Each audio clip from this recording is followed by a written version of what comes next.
Hey there, comic book fans. I'm back from the comic shop again. Another quick trip to the shop.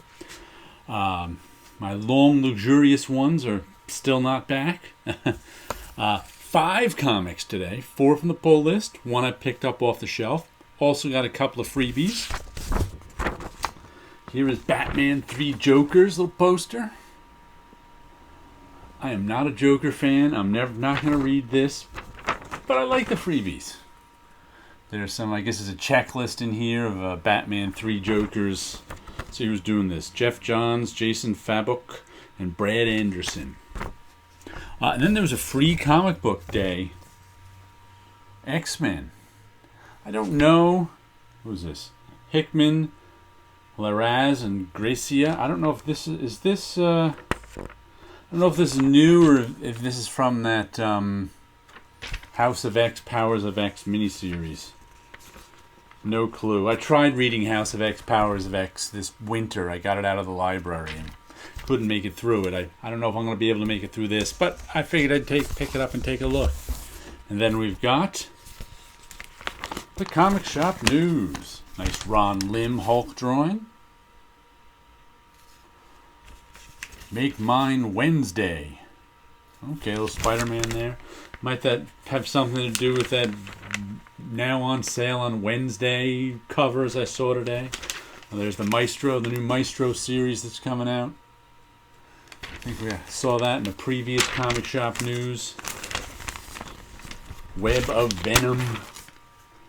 There's the Eternals, the original Jack Kirby. I think that was coming in a trade paperback and a giant size, oversized edition one. So you can take your pick of Eternals. Oh, looks like Infinity Crusade, new collection of that coming out. What else do we have here? Spy Island. Jim Henson Storyteller. Stranger Things over on that page. Always fun to look at. Those are my freebie thingies. Oh, let's see. Here we go. This is the one I pulled off the shelf. I liked this cover. Oh, look, it's a wraparound. Didn't even notice that. I liked that cover. What's the name of it? Engine Ward. Man and Eisma. I guess those are the written by George Mann, art by Joe Eisma. I liked the art. Let me see if I can get you a decent page. And I've had good luck with this. Is a Vault comic. I've had good luck with Vault comics. So we'll give this one a read. See if it's any good. Like I said, if nothing, this will go in my bought just for their covers pile. There was 2 other covers beside this one, but this is the one I liked. Then we've got 20XX. Issue 5. I've only been on this one so far. It's Jonathan Luna and Lauren Keeley. I don't know who Lauren Keeley is, but Jonathan Luna I do. But there's usually a lot of dialogue in these as they explain everything. Once again, it's kind of an X-Men riff. There's a virus that is sweeping the world, this pandemic, and if you survive it, you get superpowers. Some kind of telepathic powers. But you're not allowed to use them. They're outlawed. And there's a lot of explanation going on. And this takes place, I think, in Alaska. In some city in Alaska, I think it is. And there's like a West Side gang and an East Side gang, which are of these superpowered people who are all outlaws. And it's kind of like the X-Men and the Brotherhood of Evil Mutants. So a lot more talking going on in this and a lot less fighting. But I'm sticking with it because why not? Then we've got Once and Future, number 9. Kieran Gillen, Dan Mora, and Tamara Bonvillain. This is our King Arthur story. He's back and he's pissed off because all these foreigners are living on his island. Because almost everybody on the island is a foreigner from him, who was from the year 400. All the previous new people, all the subsequent people who moved into the British Isles. You know, the Vikings and the Saxons and the Normans and everybody else. And this is Beowulf showed up in this too. I guess they're bringing people back from the past somehow. Beowulf showed up to try to kick our friends' asses. But it's about a guy and his grandmother. His grandmother's the one who's been fighting monsters for her whole life, but monsters have been gone for something like since this kid was born. He's in his 20s, I think. He's never seen monsters or really been told about them. But since the monsters are back, he's off fighting them. So it's been fun, once in future. And then we've got Red Mother number 6. I described this last time as slice of life horror. And I think I'll stick by it. There's lots of slice of life stuff in it. And then some horror stuff happens. And I'm really enjoying it because I like slice of life. As a matter of fact, I like slice of life better than horror. But slice of life horror seems pretty cool so far. Let's see if I can get a... It's just this woman right here. I think she moved to London. This woman right here walking down the street by some mysterious doorway which her boyfriend gets sucked into, and she gets sort of sucked into, loses her eye, but she doesn't get taken. Her boyfriend is just gone. They don't know what happened to him. Reported him to the police. They can find nothing.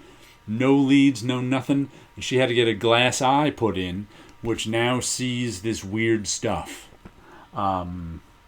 She's got a scar on her eye too. There's a little J underneath her eye. That's her scar. So let you know which one's.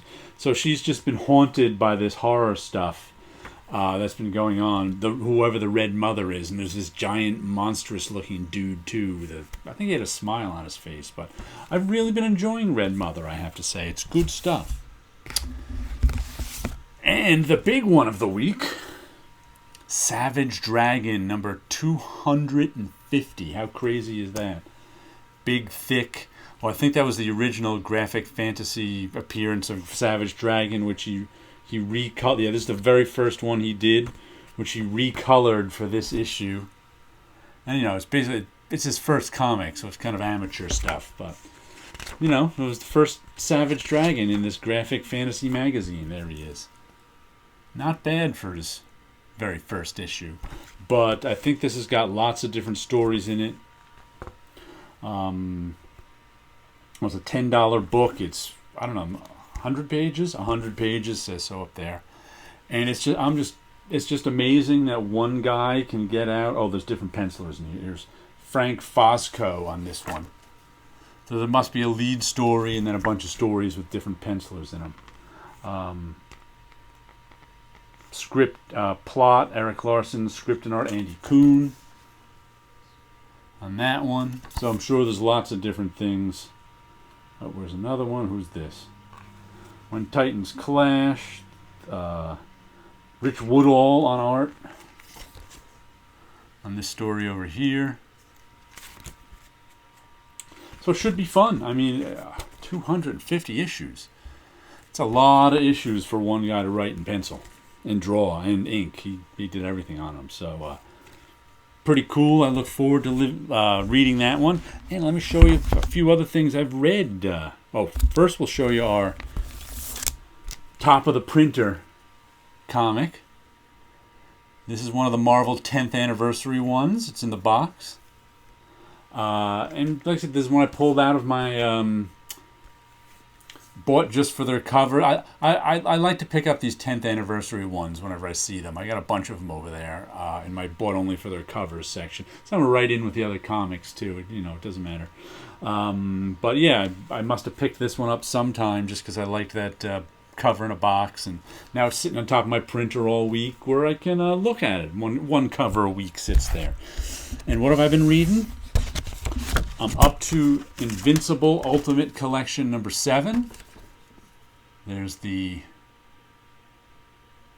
dust jacket for her. Some of these issues read pretty fast. Like I think at number 6, there was one like 3-issue fight scene just about. So sometimes it can read really fast in the fight scenes, and sometimes there's a lot of dialogue going on. But I'm up to, there's 12 of these, so I'm a little more than halfway through now. This is the first time I've ever read Invincible from the beginning to end. I'm going to read it. That'll be the first. It reads really well that way. I'm enjoying it thoroughly. Let's see, the other thing I've been reading I don't know if I started this last one. Grimjack, issue 15. This is I have the first 22 issues of Grimjack. I thought I stopped when Tim Truman did, but I have a few issues. I think I stopped at the end of the storyline, which is issue 22, that Tom Sutton drew after Tim Truman. But Tim Truman's issues look really, really nice. I don't think I've read this series since the 1980s. And I'm really enjoying it, and I'm really appreciating Tim Truman's artwork on these. It's got to be some of his best artwork. I think he did a really nice job on it. And here's a really weird series that I read, that I pulled off my shelf just to read again, and it's called Max of the Regulators. There's 4 issues of it, and they're kind of insane. They came out in 84, 85. They're in black and white. And, oops, I went the wrong way. They're in black and white, and I can best describe it as a comedy Judge Dredd. So they're a comedy of a satire. They're just insane. I said the button next to the red button. And this is actually the last page of the story, too. So they used the last page of the story as the cover. So half of it is genuinely funny, and half of it is like, it's such amateur hour storytelling and art that it's funny. But I had fond memories of this series, so I went back and read it, and it holds up in its zaniness.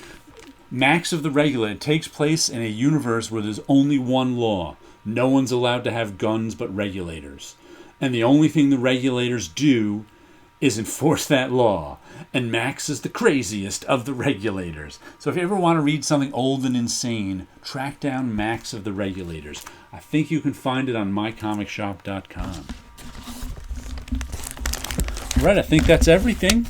Let me show you a little bit of my artwork that I've been doing. Got some small stuff to show you. And this is one I just inked. One of my dreams of things. Lots of blacks and textures in there. I'm really gonna have to make some sense out of it, with the color, but makes pretty good sense because I used a lot of texture in it, some visual texture, but still a lot of work to do on that. But this is one of the small things I've been doing. We'll show you a few of them. It's my tentacle monsters. These are on 5x7 watercolor paper. They're done with ink and watercolor. Some of them I did with marker instead of watercolor, but most of this batch was watercolor. And they're just these crazy, colorful monsters.